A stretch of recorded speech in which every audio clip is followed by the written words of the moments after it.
Sat ako kay Yorme pa rin. O sige, kayo rin. Bahala kayo. Huh. Wala kayong ganitong kabonggang-bonggang ayuda. Tama. Parang sinabi mo naman na... Wally, parang sinabi mo naman, sino bang writer nito? Parang sinabi nyo naman na yung Manileño ay nadadala sa ayuda. Grabe naman. So pag hindi nila binoto si Sam Versosa, wala silang ganyang ayuda. Oo, nilinis. Nandun tayo, nilinis. At bakit pati yung mga vendor nilinis? Okay, stop tayo eh. Para natin inagawan ng kinabuhayan ng mga tao. Ganito ang itsura ng Divisoria pagka inalaw mo silang magtinda o mag-business sa Divisoria. Yan. Divisoria, panahon to ni Joseph Era. Di kami natatakot sa katotohanan. Boses ng masa aming pinapakinggan. Jomalon TV, isyu ng bayan. Ating pag-usapan. Tunay na balita, walang kinakampihan. Sumasalamin sa katotohanan lamang para sa mamamayan. Totoo ang laban, hindi puro drama, di rin chismisan. Lahat ng tanong may klarong kasagutan. Kasama ka dito sa diskusyon, boses mo may halaga sa solusyon. Laging alerto, mapagmatsyag, truth ang hanap. Di kami natitinag, walang palusot, walang dayaan. Tunay ang serbisyo, diretsong usapan. Jomalon TV, isyu ng bayan. Ating pag-usapan. Tunay na balita, walang kinakampihan. Sumasalamin sa katotohanan lamang para sa mamamayan. Totoo ang laban, walang kulay, walang kampi. Balita, talakayan, katotohanan para sa bayan. Alright, what's up mga kayon? Welcome back pa rin syempre dito lang sa Joe Malone TV para sa programa natin na Issue ng Bayan. Ating pag-usapan. Today is Monday, May 5, alas 10 ng gabi sa akin. Para bukas to. Para bukas to kasi may lakad ako bukas. Interview ng anak ko doon sa pagpapasokan niyang bagong eskwelahan. Okay. Siyempre, shoutout muna natin yung mga members natin dito sa Joe Malone TV. Si Ma'am Queen O, Sir Larry Milagros Chan, Lorna Tavera, Florina Dacomos, Rose Enriquez, Mary Jane Tabuada, Dina Maos Bongo, Ma'am Lorna Dani Ubaldo, Manik Sangko, pati na rin si JU Production. Maraming salamat po sa lahat ng mga viewers natin abroad, pati na rin dito sa Pilipinas, Luzon, Visayas, Mindanao, sa pagtangkilik panonood dito sa Joe Malone TV natin. Isang like and share naman dyan mga kayon. Paki-subscribe na rin itong When Tito Talks. At pati na rin itong tito ng ina mo, Tito Jom. At pati na rin itong channel natin, paki-subscribe, paki-double check kung nakasubscribe na kayo. Kung hindi pa naman, paki-subscribe na lang. At paki-like and share na rin ito yung video natin. Maraming salamat. Magandang gabi. Gusto ko kasing gayahin si BBM Napakahusay, no? Diba? Pag-usapan natin sa lokal mga kayon, Isko Moreno. Ito kasi yung bagong palabas ni SB. Commercial, parang ganon. O promotion, o ano bang tawag dyan? Diyos ko. Promotion, kasama dito si Wally Bayola at si Jose Manalo ng Eat Bulaga. Panoorin natin at try natin i-rebat kung ano yung mga pinagsasabi nila rito. Okay? Panoorin natin, medyo mahaba-haba to. Wow! Ano yung pinapanood mo, Jose? Ano yan? TikTok. TikTok kasi yung mga dance challenge, so tignan mo. Tapos yung sumasayaw, parang hindi mo magagaling. Wah! Sayawan ba ka mo? O ito si Dado! O pambado to ng tondo! Pakitaan mo nga kami, Dado! Pati niya! Dado eh! Teka lang, relax lang kayo!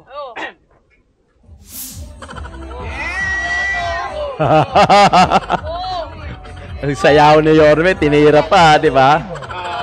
Grabe. Sinong Lodi? Ay, yung Lodi niya na na mayor na tumakbong presidente. Mga presidente, pero natalo. Pero tumatakbo naman pagka-mayor ngayon.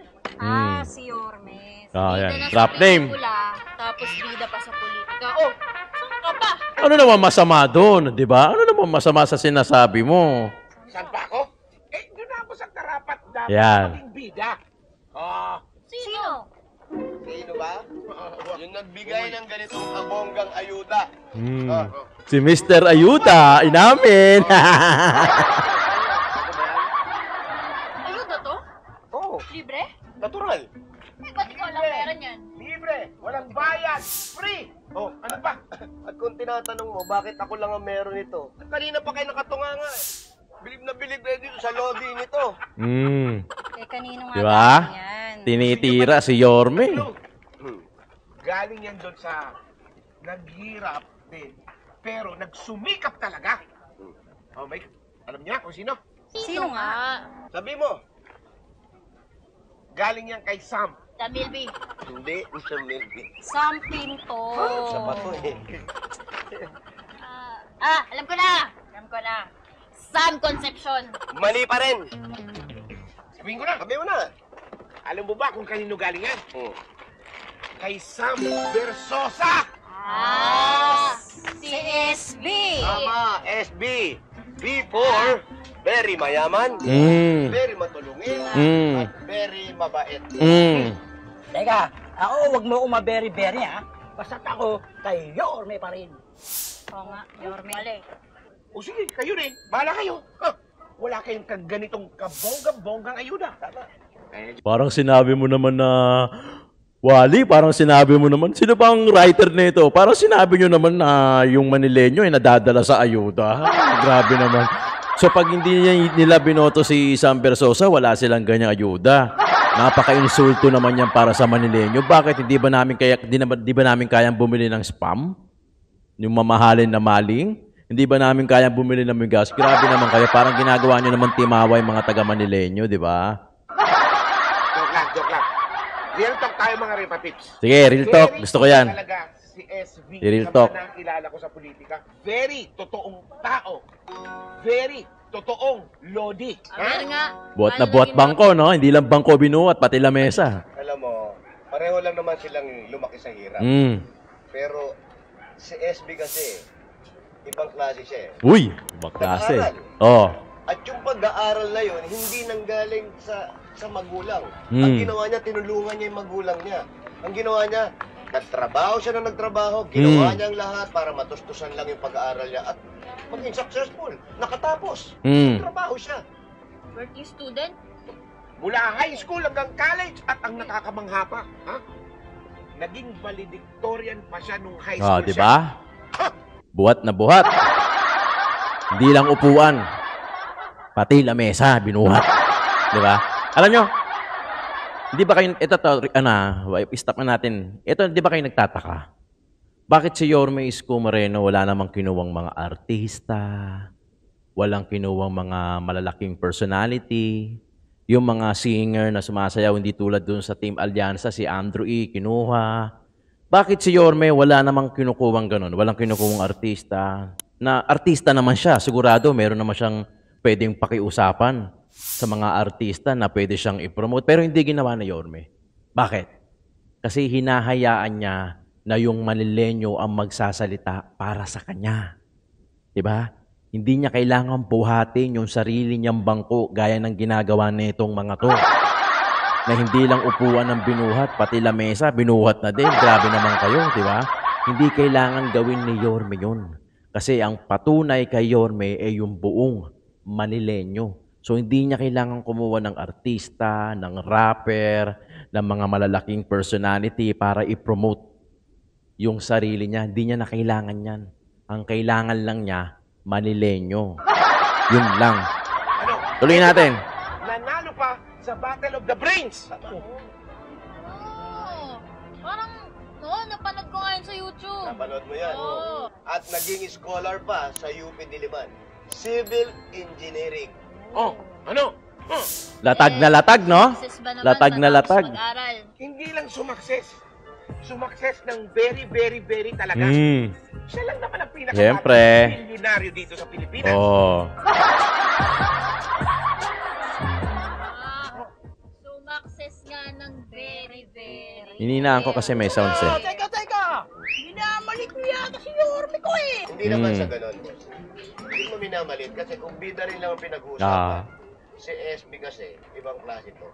Siya yung may karapatan. Siya na yung taong may karapatan at marami na siyang napatunayan para sa sarili niya. Sa sarili niya, di ba? Sa sarili niya, marami siguro siya napatunayan. Eh si Yorme, hindi lang sa sarili niya napatunayan, si mismo sa Manileño. Di ba? Ito si SB, sa sarili niya, oo, siguro marami na siyang napatunayan. Nakatapos siya, Battle of the Brain winner siya. Pero si Yorme, ang pinatunayan niya sa Manileño mismo. Doon siya nagpatunay kung ano yung kayang gawin, kaya alam ng bawat Manileño yan. Sa pwesto si Yorme.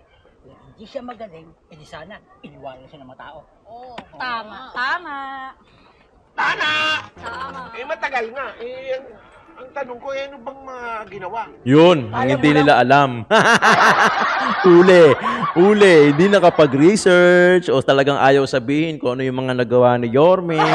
Siyempre, matatabunan sila. Binubuhat nga nila yung upuan ni SB, pati yung lamesa, binuhat na rin, di ba? Pero meron! Naman yan, dapat na meron yan ah. Oo naman! Oh. Meron siyang ginawang pabahay. Mm. Yung condominium. Maraming pamilya na kinabang doon. Mga 300. Ilan ba ang populasyon ng Maynila? Sirit, ilan ba? Sa pagkakaalam ko, 2 milyon. 2 milyon. Tapos, Higit. 300 lang yung nagkaroon ng pabahay.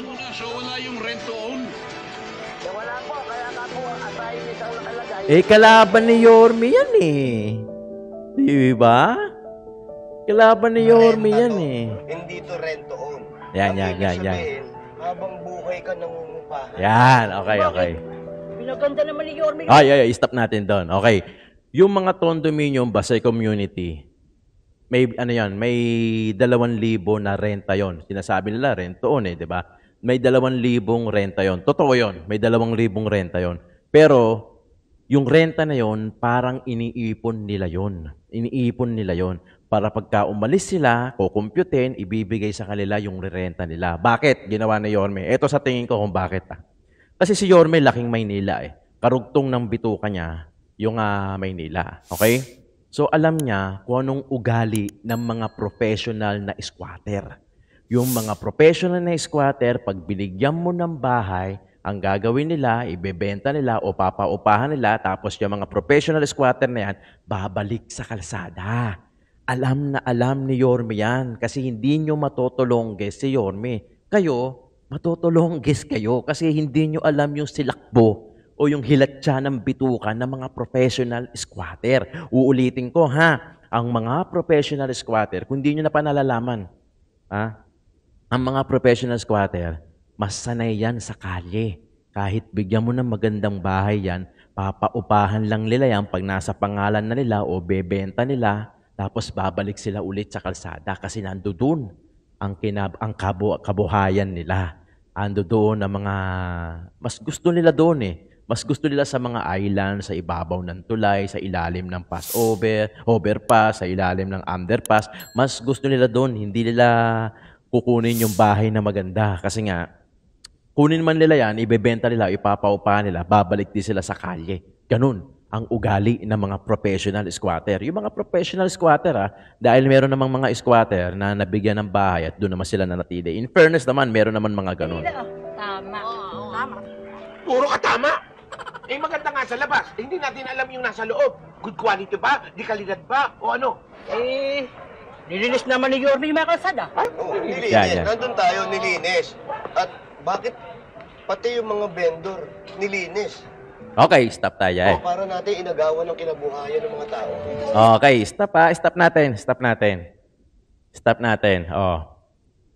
Nilinis ni Yorme ang Maynila. Ang sinabi ni Jose, oo nga, nilinis. Bakit pati yung mga vendor nilinis? Parang tinanggalan ng kabuhayan. Okay, sagutin natin yan. Ito si Jose, kala mo naman hindi galing ng Tondo eh. No?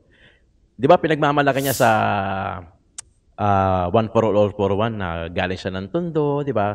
Kaya hindi na to lihitimo kasi hindi niya na alam eh. Outdated na siya. Hindi na niya na alam nung nangyari. Papakita ko sa inyo Mr. Jose Manalo, para sa inyo to. Wally Bayola. Sam Versosa, para sa inyo to. Total vendor kayo ng vendor eh. Sige. Total vendor kayo ng vendor, okay? Kung pagbibigyan mo ang lahat ng mga vendor na makapagtinda sa Divisoria, gaya ng sinasabi nyo na tinanggalan ni Yorme Isko Moreno ng hanap buhay, ang mga vendor, ganito ang itsura ng Divisoria pagka inalaw mo silang magtinda o mag-business sa Divisoria. Yan. Divisoria, panahon to ni Joseph Erap Estrada, kung di ako nagkakamali, dahil tignan nyo yung tolda nila, yung tent, kulay orange. Yan ang kulay ni Erap Estrada. Ito pa. Ito, tapat ng Divisoria. Dito ako lumaki. Kaya alam ko. Ito, nakikita nyong green na to, yung Dragon 8. Diyan ako lumaki sa loob niyan. Dagupan, Barangay 49. Etong naabutan ko to nung wala pa tong Dragon 8 na to. Bigasan to hanggang Dagupan. Buo yan, bigasan. Ito, nakikita nyo, Claro M. Recto. Yan, tignan nyo yung tolda. Kabilaan. Tignan nyo yung dami ng tao. Di ba? Yan ang itsura. Mayroon pa ako isa dito. Yan ang itsura ng Divisoria. Kung pagbibigyan mo lahat na makapagtinda, Jose. Ayan tignan mo. Tignan nyo kung gaano kadami. Ayun yung Divisoria mo, yung Dragon 8. Yan Ito yung Claro M. Recto papuntang Asuncion. Ito naman yung Claro M. Recto papuntang Cubao. Ganyan kadami. Jose Manalo, ulitin ko, galing ka ng Tondo. Hindi ko alam kung bakit ganyan ang statement mo. Hindi ko alam kung saan galing si Wally Bayola. Sam Versosa, ano ang plataforma nyo? Ano ang plataforma nyo sa mga vendor? Pagbibigyan nyo lahat para maging ganyan ulit? Halos hindi na nga makadaan yung jeep, Saka yung sasakyan. Nasa ano pa lang to, Corner Dagupan, Claro M. Recto pa lang to, Ang jeep na bumabiyahe dyan hanggang Asuncion. Siguro mga 300 to 400 meters pa mula dyan bago mo matunton yung Asuncion. Okay? Paano kung si Lola at Lola, nanay, tatay, o yung asawa mong buntis na nakatira kayo sa Asuncion, galing ng, let's say, Santa Mesa, Cubao, Legarda, bumaba, papuntang Divisoria, maglalakad. Kasi hindi dediretso yung jeep Hindi dediretso yung jeep. Kasi tignan nyo, ganyang kadami, yung mga vendor, yung mga namimili. Halo-halo na yan, hindi lang vendor nagpapatraffic dyan. Siyempre, yung mga consumer. Dahil pagka maraming vendor, maraming bumibili. Ganyan ang itsura ng Divisoria, Mr. Jose Manalo. Pag gusto mong pagbigyan ang lahat ng mga vendor na makapagtinda sa Divisoria, ang ginawa ni Yorme Isko Moreno, nag-comply lang siya sa utos ng DILG noong panahon ni Tatay Digong na linisin at ibalik ang sidewalk sa pedestrian. Meaning, ang sidewalk para sa tao, daanan ng tao, ni nanay, tatay, lolo, lola, yung asawa mong buntis, yung mga anak mo, para hindi sila naglalakad sa kalsada. So, lininis yung Divisoria, binalik sa tao. Yung kalsada, hindi pwedeng lakaran dahil yan ay para sa mga may sasakyan, 4 wheels, yung 4 na gulong o 2 gulong, motor, tricycle, etc. Yan yun. Yan yun, Mr. Jose Manalo. Ngayon, ano ba, parang hindi ka galing ng Tondo, hindi ka laki ng Divisoria. Sabi mo, galing kayo ng Tondo, di ba? Yan yun, Kung Moreno, nagpasasa kayo sa pera ng taong bayan. Tulungan niyo po kami. Kasi po, marami pong mayroon, wala na pong ginagawa sa amin. May sounds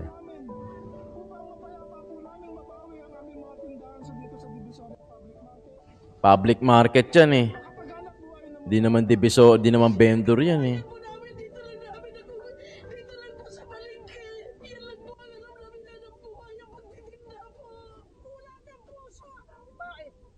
Ano naman talaga ang Maynila kay Yorme, bakit kayo tumatawa? Ano nakakatawa? Bakit nga ba? Meron umasenso. Pero bakit parang baon pa rin sa utang? Di ba?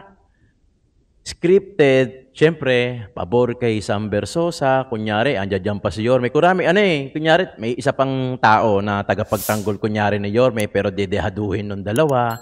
Di ba? Dedihaduhin ni Wally Bayola, nakahanda na yung mga isasagot nila, hindi naman nila alam. O yung utang na yan, aminado naman si Yorme Isko Moreno dyan at walang nagutom sa Maynila during nung pandemic dahil doon sa mga hiniram na pera kasi baksak ang ekonomiya eh. Di ba? Alam mo, ang hirap sa atin, mahina yung pagkaintindi natin.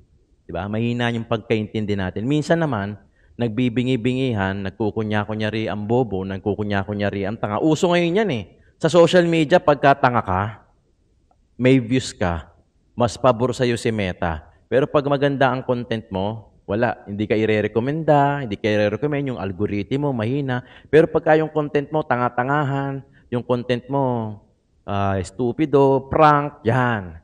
Yan ang mabenta kay Meta, di ba? O yung utang. Since na, ewan ko kung nag-research ba to sila Wally, saka sila Jose, parang pabor na pabor lahat kay Sam Versosa eh. Nagbigay pa kayo ng pamanggulo, kunyari. Na kunyari, gustong-gusto nito si Yorme, pero wag ka, sinusupalpal nyo naman. So, scripted eh, di ba? Scripted, jump pa lang, wala na eh. Talunan na kayo eh. Bri mo si Yorme, hindi kumuha ng artista, ng mga personality, kahit na dating artista yan. Biri mo, Channel 7 pa yan, ha? Di ba? Nag-itbulaga rin si Yorme, naging host din. Di ba? O tinira din ng mga to. O bakit? Bakit nyo tinitira ngayon si Yorme? Eh halos iisang ano lang kayo, iisang stasyon lang din kayo galing halos. Di ba? Bakit? 17.8 billion lang naman yun ah. 17.8 billion?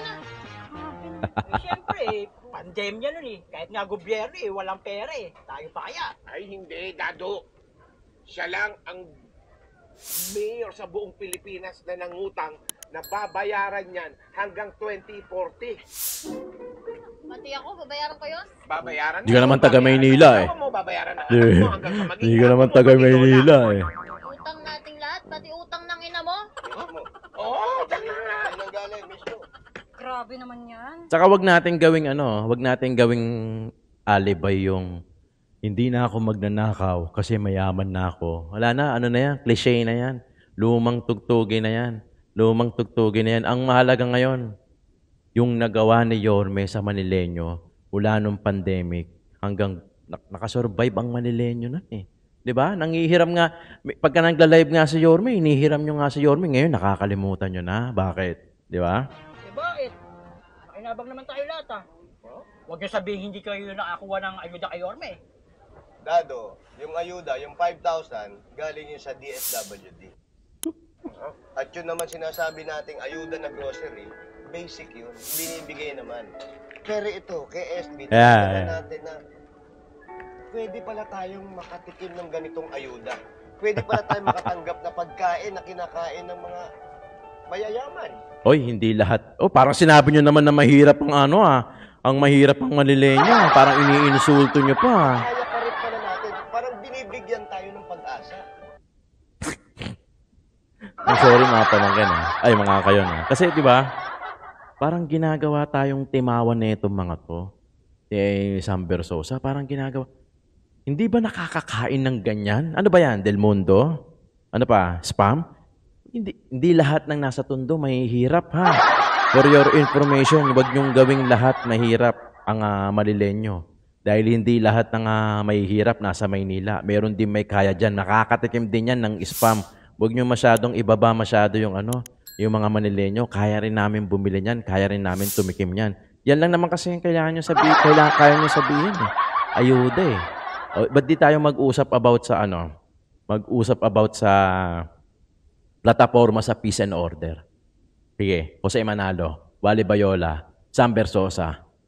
Paano nyo lulutasin o kakalawitin yung mga tulongge sa Maynila?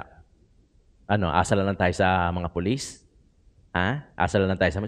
Bigay kayo ng plataforma. Magbigay kayo ng plataforma na kung paano nyo kakalawitin yung mga tulongges. Dahil ang mga Manileño, pag nakita, manipulative yan. Sa totoo lang. Pagka kinaya-kaya nyo, pagka hindi nyo kinaya ang Maynila, ang Manileño, kayo ang kakayanin yan.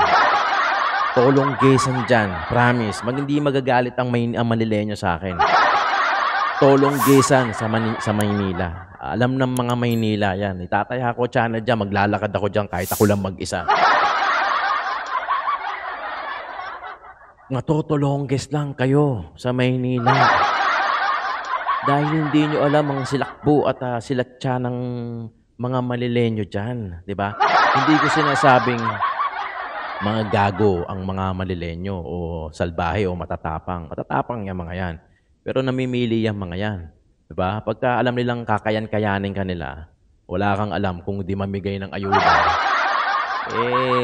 tutulonggisin ka niyan. Diba? Sabihin nyo ang plataforma nyo. Wag puro yung bigay ng ganito, bigay ng ganyan, bigay ng allowance na 2,000. Paano nyo hindi naman doon nabubuhay, hindi lang naman doon umiikot ang ang buhay ng malilenyo eh. Di ba? Paano nyo kakalawitin yung mga tulongges tulad ng yung mga kumukuha nagbubukas ng kotse sa road 10, yung mga nagsosolve ng mga kabataan. Well, sasabihin nyo naman, di uutos namin sa kapulisan, trabaho ng mga kapulisan yan eh. Hindi nyo kaya eh. Hindi nyo kayang bigyan ng plataforma yung kung paano nyo kakalawitin yung mga tulongges, kung paano nyo kakalawitin yung mga snatcher dyan, yung mga hold-upper dyan sa Divisoria, hold-upper sa Quiapo, mandurukot dyan. Baka mantakin nyo ha. Ito, baka magulat kayo. Baka hindi nyo pa alam, pero sasabihin ko na rin sa inyo. Sa Quiapo, maraming mandurukot, maraming hold-upper, maraming snatcher. Kahit sa Divisoria, kahit saan, marami. Pero karamihan dyan, hindi taga dyan. Maniniwala kayo, mga dumadayo pa yan. Kasi alam nyo sa Tondo, hindi ako naniniwala na pag na-snatchan ka sa Tondo, ang kumuha sa'yo, taga Tondo, putang ina, tapos na tayo dyan. Matagal nang tapos ang Tondo dyan. Matagal nang tapos ang Tondo dyan. Karamihan dyan, mga dumadayo pa na matatapang, tapos dun sila mandudukot sa Tondo, sa Quiapo, sa Divisoria, pero mga hindi taga dyan yan talaga. Ganun na kalulupit ngayon. Dati siguro, pagka mga panahon ko siguro, mga 80s, mga 90s, pagka taga Tondo, lugar, yan, sila pa din, sila magnanakaw, sila ano. Pero ngayon, hindi na. Dumadayo na yung mga snatcher, yung mga hold-upper, yung mga masasamang loob, dumadayo na yun sa Tondo, sa Quiapo, sa Divisoria, hindi yan mga taga dyan. Yan, hindi nyo alam. Kaya talagang matutulongges kayo sa Maynila. Tapos ito pa nga. Ito na nga. Sabi mo. Ito na nga. Kukumpitin natin. Kumpitin mo yan. May dala ba kayong calculator? May dala ka ba? Yung nagsasalita ka pala. Yung 18 billion na inutang ha, babayaran nyo ng 7,000 pesos araw-araw hanggang 2040. Ba? Diba? Anak ko, ang hirap niyan. So, nangutang ng bilyon-bilyon, pero nagbenta pa ng ari-arian? Wala na talaga silang mabato, no? Iikot na lang talaga sila sa benta, sa utang, sa benta. Ikot na lang sila dyan kasi wala na silang mabato kay Yorme. Yan na lang talaga. Pag-usapan naman natin yung ginawa ni Yorme nung pandemic. Diba? Kung paano tayo nagkaroon ng 24 hours na drive-thru na vaccine, yung 52 days, within 52 days natayo yung field hospital, yung mga condominium, binondominium, despite na pandemic, pero dire-diretso pa rin ang gawa. Yung mga residences, yung San Sebastian, San Lazaro, Pedro Hill Residences, yung Dr. Armario Hospital, Dr. Alberto Hospital, sa Sampaloc. Ba't di nyo pag-usapan yan? Bakit umiikot lang kayo sa boy benta? Sa boy utang? Wala na. Alam naman mga malilenyo yan. Hindi nyo maluloko ang malilenyo. Diyan pa lang eh. Diba? Yung ginagawa nyo, diba? Nabalitaan ko nga yan. Nagbenta ng mga ari-arian? Meron ba kayong idea kung magkano ang kinita doon sa pagbebenta? Sirit ulit. Sirit. Magkano? 65 billion. 65 billion? Pesos. Nagugulat pa. Yan na. Oh. Sige lang. 44 billion 146 million. So itong taon na ito, may 44 na bilyon piso ang pumasok o papasok sa kaban ng Maynila. Saan galing yan? Ayon sa DBM, galing sa benta ng mga assets ng lungsod ng Maynila. Ang tanong ko, ano-ano ba ang binenta ng mga assets ng Maynila? Eh, ang dami na palang pera ng Maynila eh. Ang tanong, saan napunta. Nasagot na yan ni Yorme, ha? Punta kayo ng Tondo sa mga caucus o sa sorte ni Yorme Isko Moreno, lahat siyang sinagot niya. Hindi sa sa Manila Zoo. Tama, ang Sa ganda Manila naman. Zoo. Lagpas 1 bilyon ang ginastos doon, di ba? 1 bilyon! 1 bilyon ginastos. Oo. Ang tanong ko, hindi ba pandemya yon tapos maraming may sakit sa Maynila? Yun na nga sinasabi natin. 1 bilyon yun na dapat ay sa tao natin ibinigay.